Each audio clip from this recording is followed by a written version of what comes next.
Fine, forget it. Fine, forget it.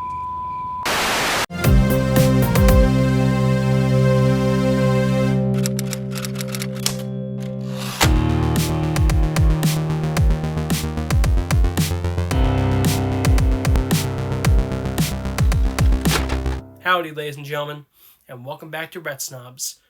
I'm Matt, and recently I've asked myself if I reviewed a John Travolta film. And what was the answer, Merc? The answer was a surprising no. So, we're fixing that by taking a look at Urban Cowboy. When I think of John Travolta, I either think of Grease or Get Shorty. So why am I reviewing Urban Cowboy? Because while it's not an unknown film, it isn't as widely remembered as Grease or Saturday Night Fever, which means I might be able to say something new about it. I also find it interesting that this film is based on an Esquire article of the same name. I do have vague memories of seeing the DVD in my house, but never actually watching the film. I think I even used to mix it up with Midnight Cowboy, which is a totally different film. When the Blu-ray finally came out, I bought it on a whim and watched it that night. That's when I started writing this review. Now, 3 years later, I'm finally making it. No, I don't have no job yet. Bud Davis moves from Spur to Houston in search of a better life. After arriving at his aunt and uncle's house, they go out to see the Pasadena nightlife. This includes going to a bar named Gillies. After Bud gets a job at the Channel Oil refinery, he shaves his beard. Later at Gillies, he meets Sissy, and they start spending time together. Eventually, they decide to get married and move into a mobile home. Just as a bull riding show has entered town, Gillies gets a mechanical bull. Bud, as it turns out, is a natural rider, but when Sissy says she wants to ride it, Bud says she can't. He also gets into a drunken fight with an ex-con named Wes Hightower. The next day at work, Bud nearly dies. While this is happening, Sissy is secretly learning to ride the bull. Later that night on Gilly's bull, Sissy rides again, which annoys Bud. To make matters worse, he breaks his arm after being thrown off by Wes.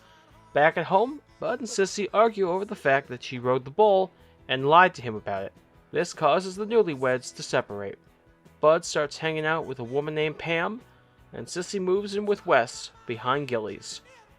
One night, Bud takes Pam to meet his aunt and uncle. The four of them wind up at Gillies, where Bud learns about their bull riding contest and a $5,000 prize. Question is not, will Bud enter, but will he win? Will he ever be able to fix things with Sissy? Does Bud know about the Irish potato phantom? Does it have anything to do with history? Yeah, the great French fry phantom. Better question. How in God's name did I mess up such a simple Real cowboy. Well, it depends on what you think a real cowboy is. John Travolta's quality can vary. His career contains many highlights and lowlights. But in this film, while I have mixed feelings with Bud as a character, John puts in great work here. You really know when something's broke. I mean, you do. You can't move nothing. Your fingers get all swelled up and everything. A handful of marbles. You put them in your mouth. Okay? Then you go to Gillis. You ride that bull. Every time you ride that bull, you take one of them marbles and spit it out. Well, contrary to what you or your daddy think, all cowboys ain't dumb. And some of them got smarts real good. Like me. Another great performance comes from Deborah Winger as Sissy. She does well at playing an independent woman with strong will and kindness. You understand immediately why Bud falls in love with her. I saw you here the other night. You had a beard, right? That's right. Probably looks good. You shouldn't have shaved it. Who asked you? Nobody. What the hell's he doing working the bowl? Steve gave him a job. What? Steve gave him a job? Well, how you know that? One final performance I want to talk about is Scott Glenn as Wes. He does a great job at playing one mean son of a gun from the moment he appears on screen. Hell no. Mexicans say, you eat the worm, you're gonna see visions. Visions of what? I don't know. Bull's too fast. Easy. You can't expect a man like me to be faithful to any woman, honey. The soundtrack is also really great. I wouldn't call myself a country fan, but it appeals to me here. especially the songs Looking for Love, which features throughout the film, and the cover of Stand By Me, as well as the cover of The Devil Went Down to Georgia. I even like the instrumental of Dolly Parton's Here You Come Again, though I wish the lyrics had been performed, because it's my favorite Dolly Parton song. God damn, I like my tuna salad when it has pecans and apples, not so much this onion. How long have Bud and Sissy been together? I ask because after being married for like a week, About a week, I guess. they're already fighting. Well, I just thought we'd go to McDonald's. God damn it, McDonald's again? Shit, I work too. Now you're making it sound like I don't have nothing to do all day long. This begs the question, how long did they even know each other?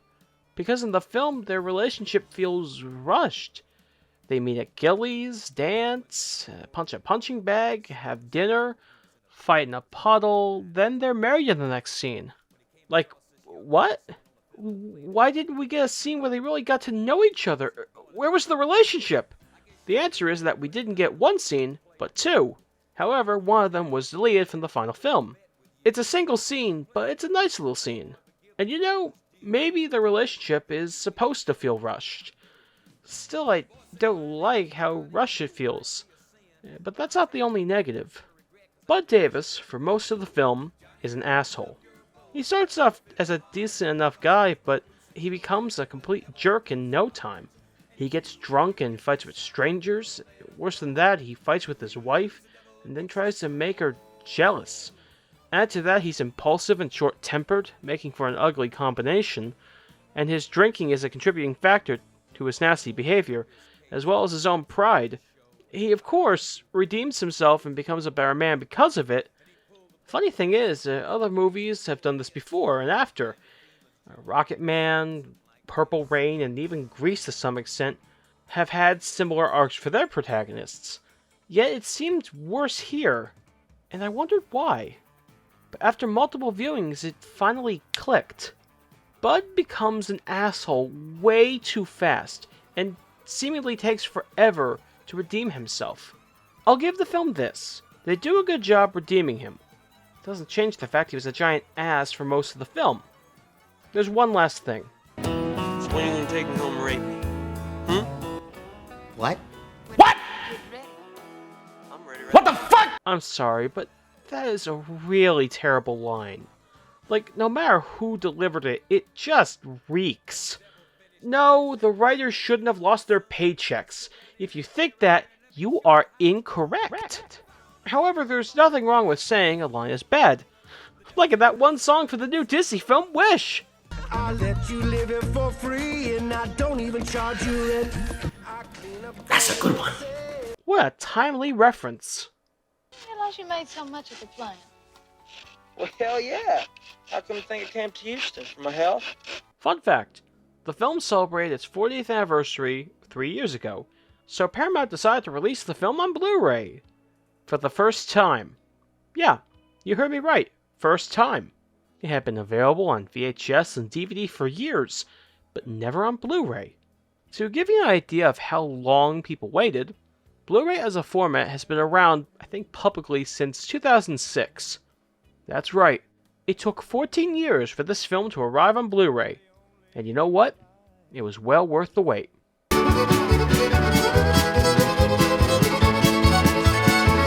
Overall, this film is great. I may not have always liked Bud as a character, and I felt his relationship with Sissy was a bit rushed, and there is that one line. So when are you gonna take me home? Don't play it again. However, I like the performances of John Travolta, Deborah Winger, and Scott Glenn, and the film's incredible soundtrack really tied it all together. Give this film a chance sometime. Oh, it's hot in here. Phew. Thank you all for watching, and I'll see you for Snobmas. I better get my hot chocolate recipe ready.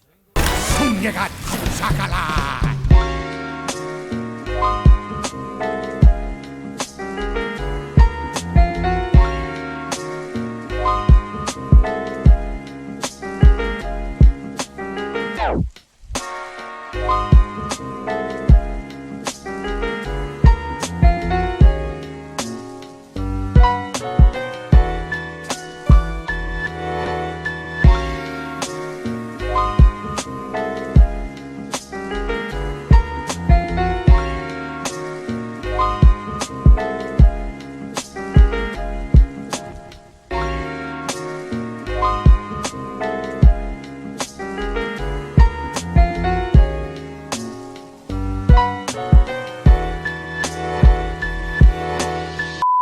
Will he ever be able to fix things with Sissy?